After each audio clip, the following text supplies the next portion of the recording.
नमस्कार मित्रांनो, आपण सर्वजण सरळ सेवेचा अभ्यास करत आहोत आणि आपल्या मनामध्ये सर्वात महत्त्वाची एक शंका राहते की आपण ज्या पोस्टला लागणार आहोत त्याचं प्रमोशन कसं राहील, आपली वेतन श्रेणी कशी राहील, त्याच पद्धतीने आपले कामाचं स्वरूप कसं राहील आणि काम कुठे राहील. तर या पर्याय सुद्धा आपण विविध व्हिडिओ बनवलेले आहे. त्यामध्ये आपण बघितलेलं आहे आपल्या पदाची वेतन श्रेणी कशी राहते, त्याच पद्धतीने आपले कामाचं स्वरूप कसं असतं. तर ह्या व्हिडिओमध्ये आपण बघणार आहोत की आपले जे काही महत्त्वाचे पद असतात सरळ सेवेमध्ये, तलाठी, ग्रामसेवक, कृषी अधिकारी किंवा कृषी सेवक, तर यांचंही प्रमोशन कशा पद्धतीने ठरलेलं असतं. शासनामध्ये मित्रांनो काही अशा पोस्ट असतात की ज्या प्रमोशन मिळते आणि काही पोस्ट असतात ते प्रमोशन मिळत नाही. त्या पोस्टला म्हणतो आपण एकाकी पद म्हणतो, की म्हणजे एका पोस्टला आपण लागलो की त्याच पोस्टला आपलं रिटायरमेंटपर्यंत असते, त्याला आपण म्हणतो एकाकी पोस्ट. आणि काही पोस्ट असतं की त्या पोस्टला आपल्याला दरवर्षी किंवा दर 3 किंवा 4 वर्षांनी आपल्याला त्याला प्रमोशन मिळत राहतं. तर आपल्या शासनामध्ये जी काही सरळ सेवा भरती राहते, महत्त्वाचं म्हणजे तलाठी, ग्रामसेवक आणि त्या कृषी सेवक, हे 3 पोस्टची आपण आज माहिती घेणार आहोत. आपला माहीत आहे महसूल अधिकारी किंवा महसूल मधील एक अतिशय महत्त्वाचं पोस्ट म्हणजे काय राहते की तलाठी. ग्रामीण भागामधील जे काही शासनाचा महसूलचा अधिकारी असतो किंवा महसूलचा रिप्रेझेंटेटिव्ह किंवा शासनाचा जो काही रिप्रेझेंटेटिव्ह असतो तो म्हणजे आपला तलाठी बांधव असतो. तलाठी बांधवाचा आपल्याला माहिती आहे की पगार ही साधारणतः 25,000 एवढा आपल्याला बेसिक या पोस्टला मिळत असते. आणि जर आपण प्रमोशनचा विचार केला तर आपल्याला माहीत आहे की आपल्या काही MPSC मधून जी काही पोस्ट राहते, जी की तहसीलदार किंवा नायब तहसीलदार या पोस्टपर्यंत जर आपल्याला सरळ सेवे थ्रू जायचं असेल तर आपल्याला सुरुवातीला ह्या तलाठी या पोस्टवर आपल्याला परीक्षा द्यावी लागते. त्यानंतर काही दिवसांनी आपलं डिपार्टमेंटल एक्झाम होते. डिपार्टमेंटल एक्झाम थ्रू नंतर आपल्याला प्रमोशन आपलं मंडळ अधिकारी या पोस्टला मिळते. मंडळ अधिकारी नंतर आपण काही दिवस काम केल्यानंतर त्या पदाचा आपण जेव्हा अनुभव घेतो, त्या पदाचा अनुभवानंतर आपण जे काही शिकतो त्याच प्रकारे आपल्याला समस्याची जे अधिक जाण होते. त्यानंतर आपलं जे काही प्रमोशन असतं ते नायब तहसीलदार या पोस्टवर होऊ शकतं. त्याच पद्धतीने जर तुम्ही अतिशय कमी वयामध्ये तलाठी लागले आणि त्याचप्रमाणे आपण खूप सारे शासनाच्या विविध योजना आणि त्यांची अतिशय चांगल्या प्रकारे अंमलबजावणी केली तर आपलं प्रमोशन हे तहसीलदार या पोस्टपर्यंत सुद्धा जाण्याची शक्यता असते. त्यामुळे मित्रांनो, तुम्ही जरी तुमचे काही स्वप्न असेल राज्यसेवेमधून तहसीलदार या पदाचा पर्यंत पोहोचण्याचं आणि काही अनफॉर्च्युनेटली जर आपल्याला मिळालं नाही तरी या तलाठी पदापर्यंत जाऊन आपण आपलं तहसीलदार पदाचं स्वप्न हे पूर्ण करू शकतात. त्यानंतरचं जे काय हे आहे ते महत्त्वाचं पद म्हणजे ते ग्रामसेवक. मित्रांनो, आपल्याला पण माहीत आहे की ज्या काही स्थानिक स्वराज्य संस्था असतात ग्रामीण भागामध्ये, जसं की ग्रामपंचायत, ग्रुप ग्रामपंचायत, यामध्ये महत्त्वाचं पद असतं जे आपलं तर ग्रामसेवक असतं. ग्रामसेवक ही विकासाचा अतिशय महत्त्वाचा घटक असतो.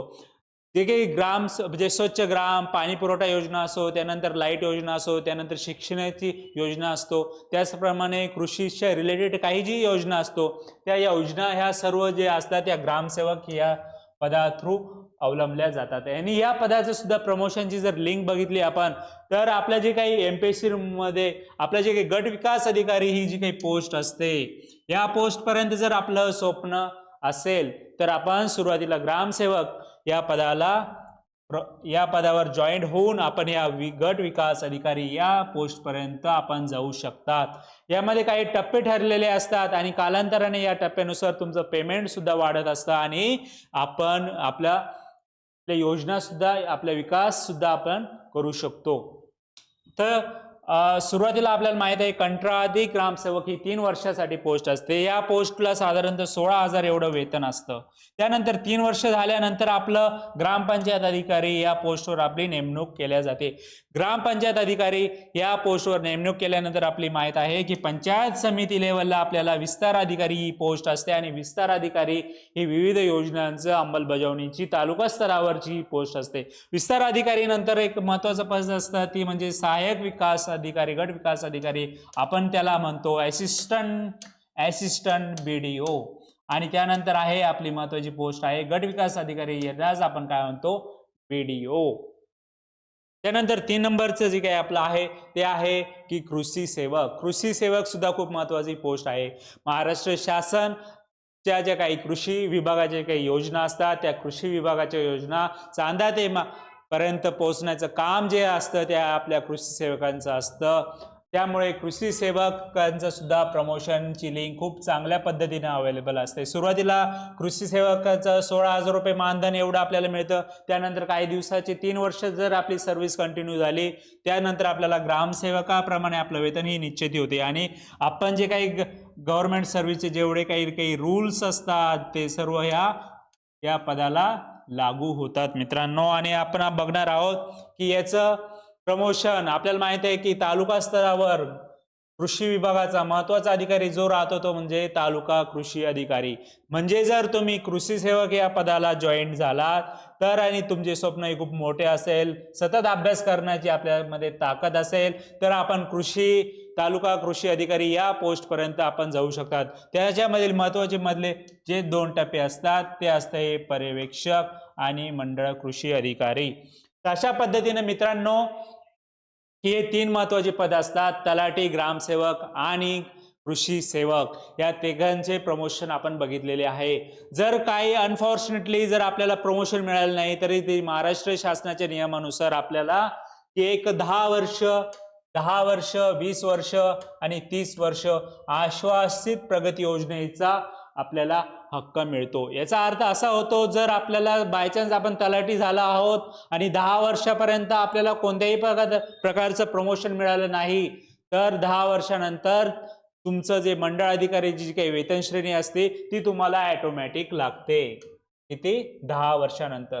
सपोज आपण 10 वर्षानंतर 20 वर्ष झाले तरी आपलं प्रमोशन झालं नाही, तर मंडळ अधिकारी नंतर जी काही उच्च वेतन श्रेणी असते ती म्हणजे नायब तहसीलदार या पोस्टची वेतन श्रेणी आपल्याला 20 वर्षानंतर लागू शकते. त्यानंतर सुद्धा जर आपलं प्रमोशन झालं नाही तर 30 वर्षानंतर ही आपल्याला वेतन श्रेणी मिळते. याच योजनेला म्हणतात आश्वासित प्रगती योजना. आश्वासित प्रगती योजना. अशा पद्धतीने मित्रांनो आपल्या सरळ सेवेमधील जे काही 3 ड्रीम्स पोस्ट असतात आपल्या सर्वांच्या, तलाठी, ग्रामसेवक आणि कृषी सेवक यांचं आपण प्रमोशन बघितलेलं आहे. त्याच पद्धतीने प्रमोशन चॅनल कशा पद्धतीने बघितलं आहे याच्यासाठी मित्रांनो आपण कंटिन्यू अभ्यासाच्या फेजमध्ये राहायला पाहिजे. आणि विशेष म्हणजे ज्या डिपार्टमेंटमध्ये गेले आहात त्यांचं डिपार्टमेंटल एक्झाम असतात, त्या डिपार्टमेंटल एक्झाम क्लिअर व्हायचे असतात. आणि जर आपण कमी वयात जर या पोस्टला अचीव केलं आणि कमी वयात आपण लागलो तर आपले जे काही महत्त्वाची पदं असतात ते गॅझेटेड किंवा नॉन गॅझेटेड म्हणजे काही MPSC थ्रू भरल्या जातात, या सर्वांचा चान्स तुम्हाला भेटू शकतो. आणि त्यामुळे कमी वयात लागायचं असेल तर आपल्यासाठी अतिशय चांगलं म्हणजे योग्य डायरेक्शन असणं गरजेचं आहे. त्याच्यासाठीच डायरेक्शन अकॅडमीने एक नवीन सरळ सेवेसाठी बॅच लॉन्च केलेली आहे. ही संयुक्तिक बॅच आहे. ही संपूर्ण सरळ सेवा भरती बॅच आहे 2026 पासून. हे आपल्या ॲपवर उपलब्ध आहे. याची फीस आहे 3,000. ही सध्या डिस्काउंट फेजमध्ये चालू आहे 1,500 रुपयामध्ये. जर आपल्याला डिपार्टमेंटल नुसार अभ्यास करायचा असेल तर तलाठी भरतीची बॅच आहे, नगर परिषद भरतीची बॅच आहे, ग्रामसेवक भरतीची बॅच आहे, आरोग्य विभागाची भरतीची बॅच चालू आहे. आणि या सर्व बॅचेस हे आमच्या टेलिग्राम चॅनलवर उपलब्ध आहे. ॲपवर उपलब्ध आहे. त्याच पद्धतीने आमचं टेलिग्राम चॅनल आहे डायरेक्शन अकॅडमीचं. हिला सबस्क्राईब करा. आपल्या सरळ सेवेचे जेवढे काही अपडेट्स असेल, नवीन व्हिडिओ असेल तुम्हाला इन्फॉर्मेटिव्ह, हे सर्व आपल्या या टेलिग्राम चॅनलवर तुम्हाला अपडेट देण्यात येईल. थँक्यू. धन्यवाद.